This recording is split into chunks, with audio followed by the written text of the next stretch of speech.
Assalamualaikum warahmatullahi wabarakatuh.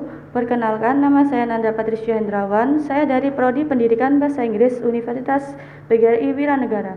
Di sini saya akan menjelaskan tentang Pancasila dalam konteks sejarah perjuangan bangsa Indonesia. Yang pertama, kita akan menjelaskan tentang pengertian Pancasila itu sendiri.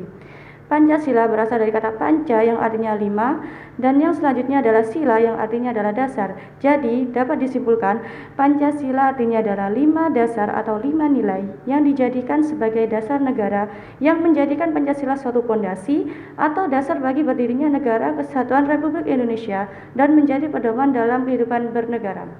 Nah, untuk selanjutnya saya akan menjelaskan tentang asal-usul istilah Pancasila itu sendiri. Di sini berawal dari Kerajaan Majapahit pada abad ke-14 dengan ditemukannya dua kitab, yaitu yang pertama Kitab Negara Kertagama dan yang kedua Kitab Sutasoma. Kitab Negara Kertagama sendiri adalah karangan Empu Prapanca dan Kitab Sutasoma sendiri adalah karangan Empu Tantular, di mana di sini dalam kandungan Kitab Sutasoma berisi tentang 5 pantangan atau 5 nilai yang menjadi pedoman bangsa Indonesia sampai sekarang. Yang pertama adalah tidak boleh melakukan kekerasan, yang kedua tidak boleh mencuri, dan yang ketiga tidak boleh berjiwa dengki, yang keempat tidak boleh berbohong, dan yang terakhir, yang kelima tidak boleh mabuk dan minuman keras. Nah, itulah sejarah secuplik asal-usul istilah Pancasila. Selanjutnya kita akan bahas tentang sejarah perumusan Pancasila. Yang pertama berawal dari sidang pertama BPUPKI pada tanggal 29 Mei sampai 1 Juni 1945. Nah, dalam sidang tersebut ada 3 tokoh bangsa yang mengusulkan rumusan Pancasila. Berikut adalah usulan-usulan dasar negara yang disampaikan oleh 3 tokoh bangsa tersebut. Yang pertama adalah Muhammad Yamin pada tanggal 29 Mei 1945 yang berisi tentang 1. Peri kebangsaan, 2. Peri kemanusiaan, 3. Peri ketuhanan, 4. Peri kerakyatan, dan yang kelima kesejahteraan rakyat. Yang kedua adalah dari tokoh kebangsaan yaitu Dr. Supomo pada tanggal 31 Mei 1945 yang berisi 1. Persatuan atau unitarisme, 2. Kekeluargaan, 3. Keseimbangan lahir dan batin, 4. Musyawarah, dan yang kelima adalah keadilan rakyat.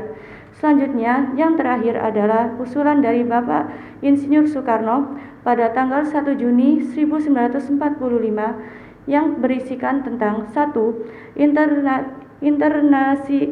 Internasionalisme, kedua, peri kemanusiaan, ketiga, mufakat atau demokrasi, keempat, kesejahteraan sosial, dan yang kelima adalah ketuhanan yang Maha Esa. Nah, selanjutnya kita akan bahas tentang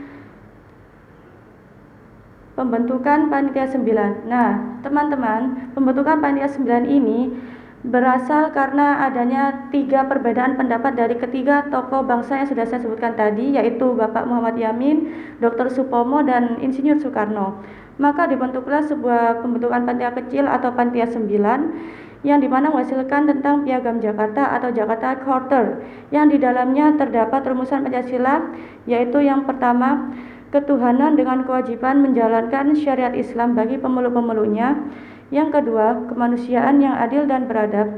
Yang ketiga, persatuan Indonesia. Yang keempat, kerakyatan yang dipimpin oleh hikmat kebijaksanaan dalam permusyawaratan perwakilan. Yang kelima adalah keadilan sosial bagi seluruh rakyat Indonesia.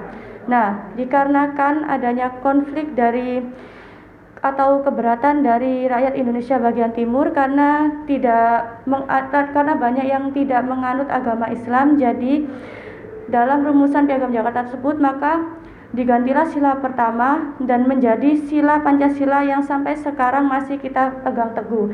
Yang pertama adalah 1. Ketuhanan yang Maha Esa. Yang kedua, kemanusiaan yang adil dan beradab. Yang ketiga, persatuan Indonesia. Yang keempat, kerakyatan yang dipimpin oleh hikmat kebijaksanaan dalam permusyawaratan perwakilan. Dan yang kelima, keadilan sosial bagi seluruh rakyat Indonesia. Nah, inilah Pancasila yang sampai sekarang menjadi pedoman bangsa Indonesia. Nah, untuk teman-teman, terima kasih karena sudah menonton. Mohon maaf apabila saya ada salah kata, dan semoga bermanfaat untuk pembelajaran teman-teman semuanya di rumah. Sekian dari saya. Wassalamualaikum warahmatullahi wabarakatuh. Thank you.